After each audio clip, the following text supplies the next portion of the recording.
کتاب شفقت به خود. این کتاب یکی از بهترین کتاب‌های حوزه روانشناسی در مورد عزت نفس محسوب میشه و میگه عزت نفس آدما نباید به واسطه شکست و موفقیت بالا پایین بشه. کریستین نف توی این کتاب میگه ما باید نسبت به شکست‌ها یا نقص‌های خودمون دلسوزانه رفتار کنیم و با خودمون مهربون باشیم، همونطوری که با یه دوست خوب رفتار میکنیم.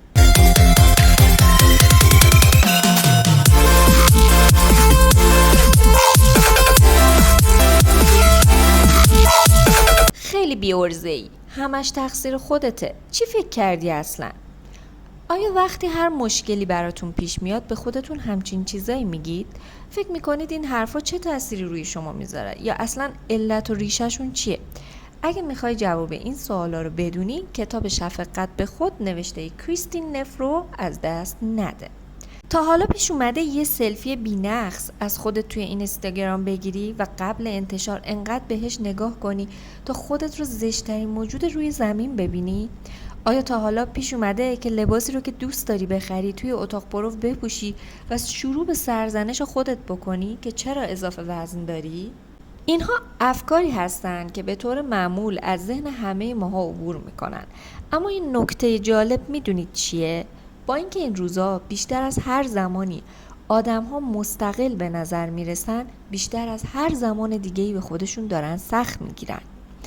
کریستین نف توی کتابش به این موضوع اشاره میکنه و به همین خاطر هم میگه ما نیاز داریم به اصول اولیه پرورش اعتماد به نفس سالم توجه کنیم و با مشخص کردن اولویت هامون و دور کردن ذهنیت های منفی از خودمون به آرامش واقعی برسیم. بنابراین توی کتاب سراغ تمرین هایی میریم که نف اونها رو شفقت به خود مینامه. فصل اول، قصه هایی که به خودمون میگیم. تو چه قصه هایی برای خودت تعریف میکنی؟ منظور من رویاهای روزانه و برنامه‌های احتمالی آخر هفته نیست. منظورم چیزهایی است که ما رو نسبت به خودمون آگاه میکنه. قصه هایی که میتونن تمهای منفی یا مثبت داشته باشن و بیشتر اونها ترکیبی از هر دو هستن. ممکنه چیزایی باشه که ما درباره خودمون دوستشون داشته باشیم، اما همزمان ویژگی‌های زیادی داریم که ازشون خوشمون نمیاد و معمولا ماجرا رو به خودمون اینجوری نشون میدیم: خیلی احمقی، خیلی بدشانسی، دست به طلا بزنی خاک میشه. ولی ریشه اکثر این حرفا درون ما نیست. در واقع بیشتر این ذهنیت‌ها در دوران کودکی از طریق پیام‌های افراد نزدیک ما درون ذهن ما شکل گرفته. به عنوان مثال ممکنه ما پدر، مادر، خواهر، برادر یا معلمی داشتیم که اون زمان به ما گفته تو یه احمقی یا تو هیچی نمیشی. ما به عنوان بچه‌هایی که هنوز شخصیتمون شکل نگرفته این پیام‌ها رو قبل از اینکه حتی شناخت درستی از خودمون داشته باشیم درونی سازی می‌کنیم. حتی اگه ما توی کودکی چنین حرفایی رو از نزدیکان نشنیده باشیم، ممکنه رفتارهایی رو درونی سازی کرده باشیم که به همون میزان آسیب رسانه. مثلا ممکنه پدر مادر ما توی کودکی به طور مرتب و سختگیرانه برای رفتارهای ما چارچوب میذاشتن و دائما کارهای ما رو اصلاح میکردن. قطعاً اونا بهترین قصد رو داشتن و میخواستن ما از این طریق آدم موفقی بشیم و توی آینده بهترین اتفاقها برای ما بیفته. اما متاسفانه این رفتار اونها موجب تاثیر منفی میشه. چرا؟ چون یه بچه کوچیک درک این رو نداره که هدف نهایی اون پدر مادر رو از این رفتارها که مثلا موفقیتش تو آینده است درک کنه. در عوض اون چیزی که درون سازی میکنه اینه: هر کاری که من میکنم اشتباهه، یا چرا نمیتونم هیچ کاری رو درست انجام بدم. این موارد توی بزرگسالی تبدیل به الگوهایی میشن که زندگی ما رو تحت تاثیر خودش قرار میده، در حالی که ممکنه حتی ما از اونا با خبر نباشیم.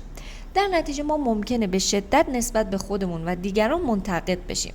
ممکنه احساس ناکافی یا ناامن بودن بکنیم. ممکنه به شدت احساس رقابت نسبت به دیگران بکنیم، در حالی که خودمون متوجه نباشیم و نتونیم اونها رو به عنوان منبع عدم شادی تشخیص بدیم. خبر بدتر اینه که چنین احساساتی در اصل بالا رفتن سن و به صورت خود به خودی درمان نمیشه و فرد به جای این که تبدیل به انسانی بالغ و با اعتماد به نفس بشه، احساس میکنه که جامعه اطراف اون حتی بیشتر از خودش چنین احساسی رو داره بهش منتقل میکنه. برای مثال فقط کافیه یه نگاه کوچیک به اینستاگرام بندازی تا متوجه بشی که چطور شبکه‌های اجتماعی تبدیل به یک میدان رقابت بی‌پایان و منبع احساس ناکافی بودن بین آدم‌ها شدن. در واقع فشار و نیاز به خاص بودن، در معرض توجه بودن و به قول معروف از همه بهتر بودن تمام اطراف ما رو احاطه کرده. از اونجایی که شبکه‌های اجتماعی این فشار رو برای ما شخصی میکنن، فرار از اون حتی به مراتب سخت‌تر هم میشه و هر فرد شروع میکنه که رفتارهای آزاردهنده نسبت به خودش و دیگران رو توی خودش پرورش بده.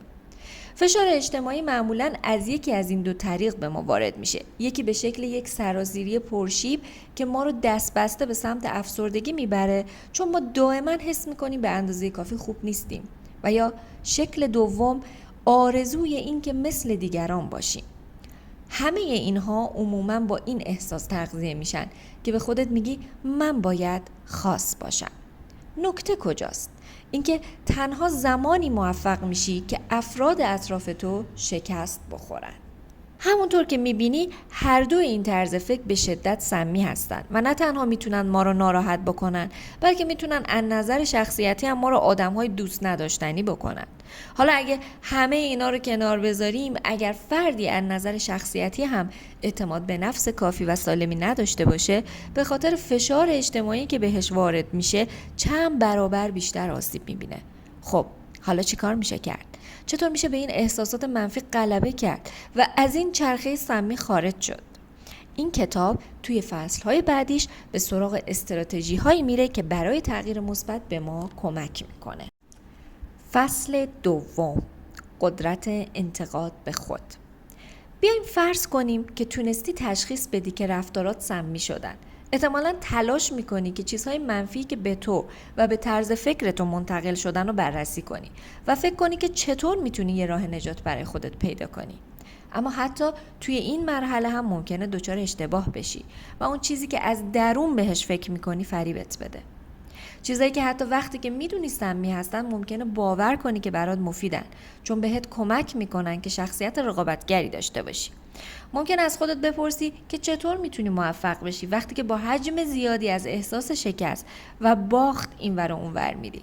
اگر این وضعیت برای تو وجود داره، کریستیان نف، نویسنده کتاب، میخواد بدونی که این یه مشکل رایجه و خوشبختانه به سادگی قابل حل شدنه، چون در واقع انتقاد از خود میتونه خیلی از مواقع مفید هم باشه. مثلا وقتی که عملکرد خوبی توی یه کار نداریم، انتقاد از خودمون باعث میشه به خودمون بیایم.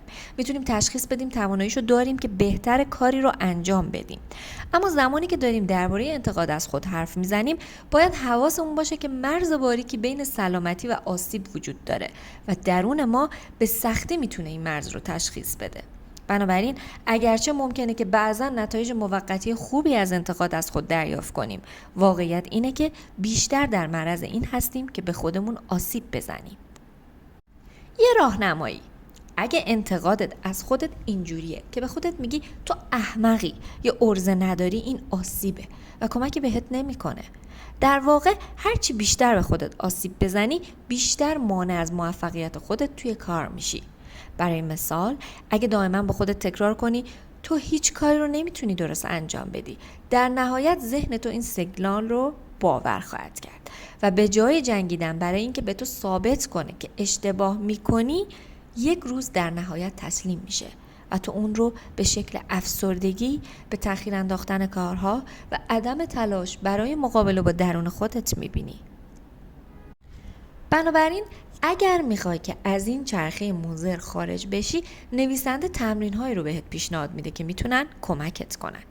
دفعه دیگه که برات پیش اومد که درگیر افکار منفی درباره خودت بشی، تصور کن که داری با بهترین دوستت حرف میزنی.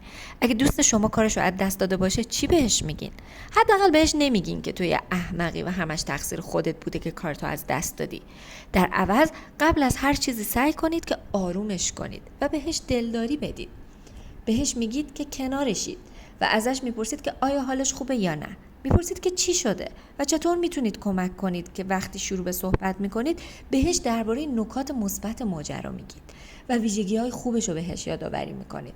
حتی اگه بدونید دوستتون اشتباه کرده یا رفتار غلطی رو انجام داده، شما با عشق تلاش میکنید که مشکلش رو حل کنید و بهش بگید چطور توی آینده میتونه بهتر باشه. نویسنده کتاب میگه که این قدم نخستین قدم برای شفقت نسبت به خوده و همینطور که از مثال قبل معلومه این یکی از اساسی ترین نیازهای ماست، چرا که باعث میشه موقع مواجهه با مشکلات توانایی بیشتر و شخصیت قوی تری داشته باشیم.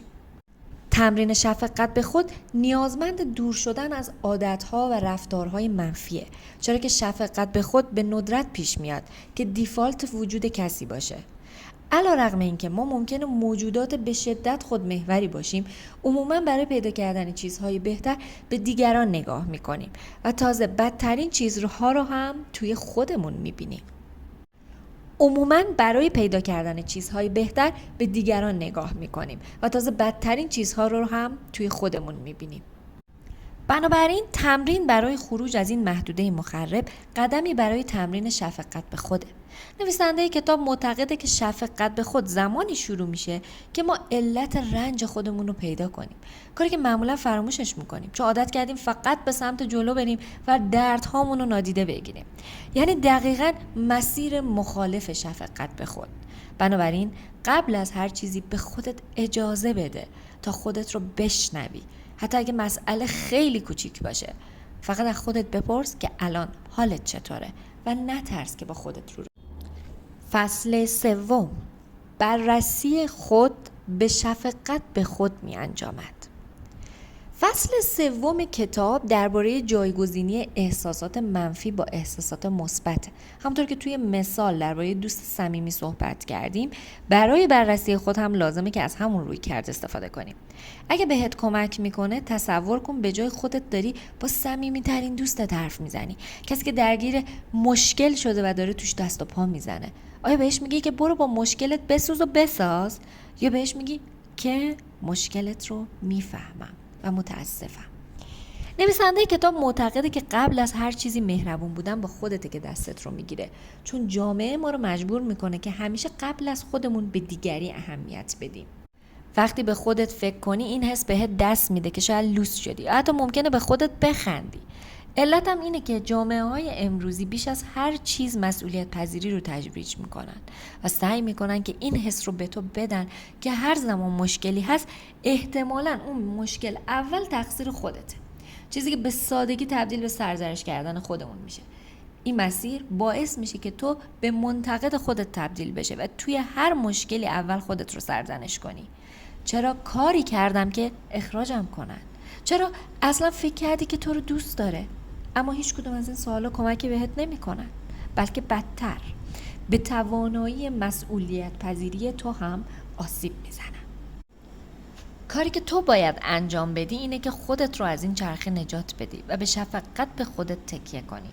مخصوصا هر زمان که این کار احمقانه به نظر برسه و بخوای به خودت بخندی، این رویه به تو کمک میکنه تا از انتقاد به خود به سمت شفقت به خودت بری و در نتیجه به آرامش ذهنی برسی. حتی ممکنه تصمیم بگیری حرفای منفی که به خودت میزنی رو جایی بنویسی و اونا رو با عبارتهای مثبت عوض کنی. مثلا به جای اینکه بگی تو یه احمق بی‌عرضه‌ای، بگی متاسفم این مشکل درست شد، تو همه تلاشتو کردی. نویسنده کتاب میگه که بخشی از تغییر مثبت ایجاد فاصله بین تو و درداده، کاری که ما فراموشش میکنیم چون افکار منفی از ما میخوان که دائما به دردهامون بچسبیم. با تمرین شفقت به خود ما نگاهی جدید نسبت به خودمون میرسیم، نگاهی که مثل یه دوست صمیمیه و باعث میشه ما وضعیت حال خودمون رو واضح ببینیم و ارزیابی کنیم. اینکه بفهمیم ما از مشکلمون بزرگتریم و چیزهای بیشتری از دردهای ما توی دنیا برای زندگی کردن وجود داره. ممنونم که تا اینجا ما رو همراهی کردین. از اینکه کانال ما رو سابسکرایب میکنید و به دوستانتون معرفی میکنید سپاسگزارم.